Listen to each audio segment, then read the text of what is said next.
Welcome to the Impact interview at the start of Connecting Green Hydrogen APAC 2024. And today I'm very excited to be joined by Dr. Anita Gupta, Head and Advisor of the Department of Science and Technology from the Government of India. Dr. Anita, thank you so much for joining us. Thank you. So, for those who may not be very familiar with you, can you briefly introduce yourself, your role, and how that's related to hydrogen? So thank you for inviting for this interview. Government, I represent Department of Science and Technology, Government of India, which is the pioneering body for funding the extramural research in the country. So the entire gamut of research in the science and technology domain is steered through our department. We have been supporting various domains of technology, and one of the key initiatives is how do we enable India to realize its aspirational goals of to be net zero by 2070. And then our honorable PM has outlined 5 point agenda to how do we really target our medium terms and short term goals. So 2030 is the immediate goal post, wherein we have to really have share of renewables enhanced to 50% in the energy mix. Also, we need to reduce the carbon emissions substantially. We have to really have the share of non-fossil fuels energy base of 50%, and 500 gigawatt renewable energy installations have to be put in place. So these are some of the overarching objectives which we are doing. And within the department, my team is working on various facets of clean energy technologies, starting from solar energy. Then, since India is largely focused on thermal power plants for electricity generation, which emit large of carbon dioxide, so we are also focusing on high-end research in carbon dioxide capture, utilization, and storage (CCUS) technologies, and also building energy efficiency. How do we really enable our you can say the built environment to be much more energy efficient? We have energy storage technologies. So a lot in the battery technology, India is striving to have 30% share of EVs by 2030. So the entire pillars of be it like charging infrastructure ecosystem, battery technologies, and also power electronics and machine drives. We are focusing on all these areas. Apart from this, we are also part of the international multilateral platforms, many, and clean energy happens to be the much, you can say, talked about in all discourses as we are tackling climate action in multiple ways. Yes, definitely. India is spearheading Yeah. in a lot of low carbon technologies with its innovation and technology. And we just talked about mission innovation, sorry. Yeah.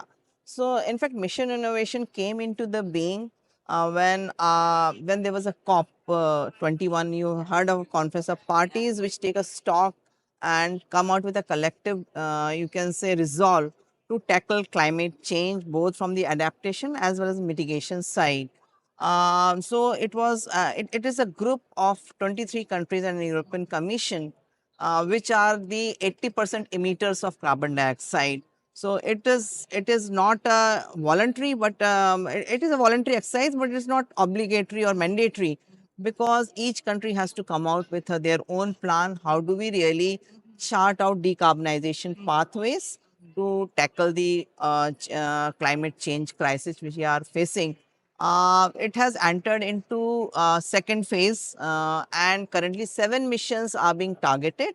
One is like clean hydrogen mission, another is the shipping mission, biorefineries mission, green powered future mission, net zero mission. So they are, and clean and hydrogen mission. The co-lead is Australia, and within India, what they have actually have targeted to set up 100 hydrogen valleys across the globe, these member countries, and India is also committed to set up minimum 4 hydrogen valleys.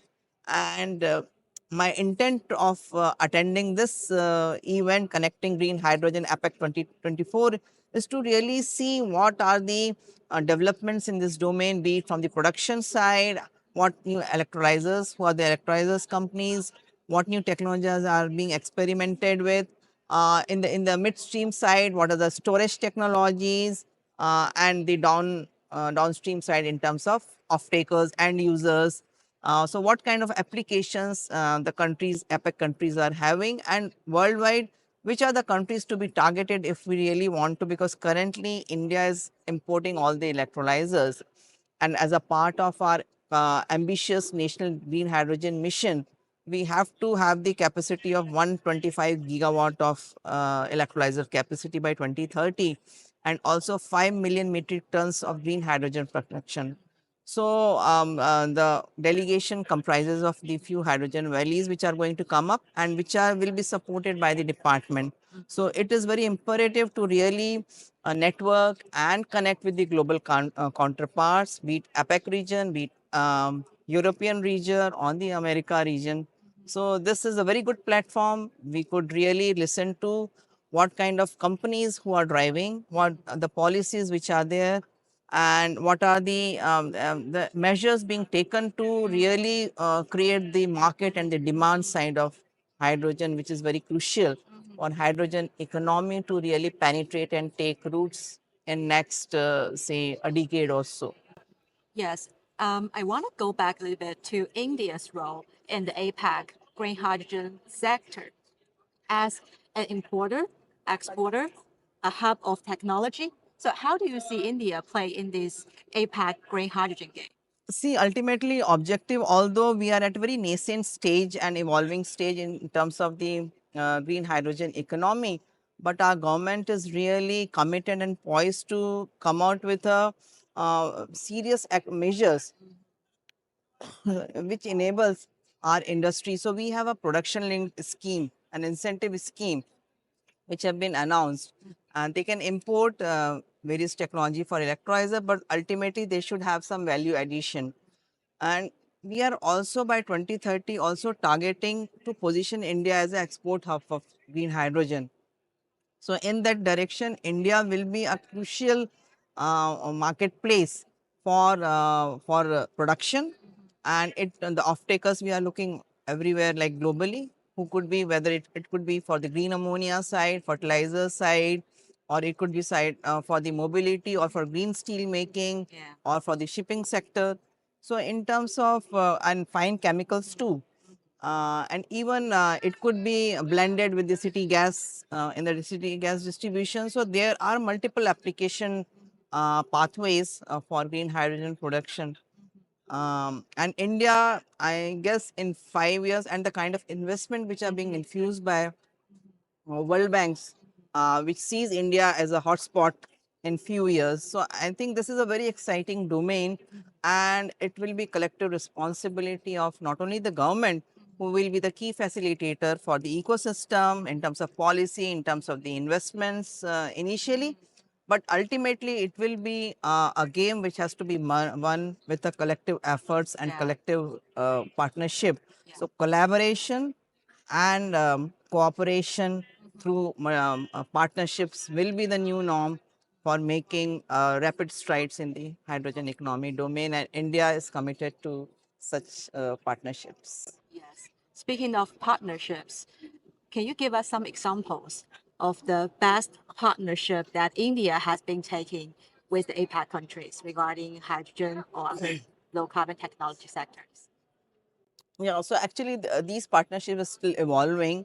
While we had some sort of a partnerships in terms of fostering the research partnerships we had with Denmark, France is underway. APEC region is really wide open. I think this platform has given us really, Australia is definitely is going to be the one of the, and Singapore is also, Korea. Yeah. So these countries are going to be in really another hotspots for hydrogen economy. I think collectively we need to really work together to strengthen the entire hydrogen value chain from production to market. Yeah, yeah, yeah. For a niche industry, one success is everyone's success. Yeah. So yeah. And to wrap up today's interview, if you do have one advice for the industry, what would it be? Yeah, so industry actually they should really collaborate with leading technology institutions, because what we face is whatever government is infusing fund on R&D at lab level, there's a missing piece in the technology readiness level from 5 to 7.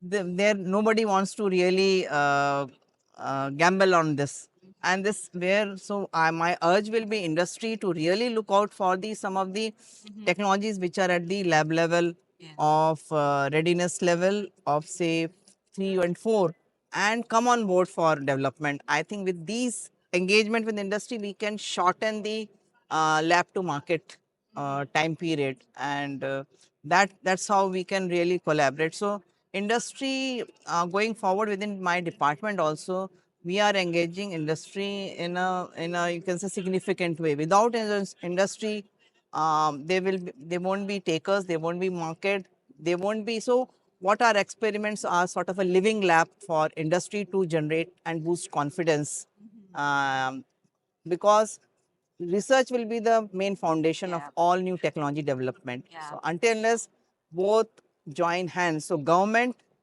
academia and industry, triple helix is the way to really embark on any new technology transition journey to market. Definitely. Yeah. Research decides not only Yeah. the energy for today, but also the energy for the next decade. Yeah, so I'll just also share with you, India is now really poised to make a new transition in our R&D systems. We have a new program which is announced, ANRF, Anusanthan National Research Foundation, which is really will be banking on the larger, you can say, share of industry, which will flow, and the funding will be infused through industry in the R&D domain, and it will be largely application oriented, market oriented research, both in the you can say technologies of relevance and technologies of excellence. So that's the target.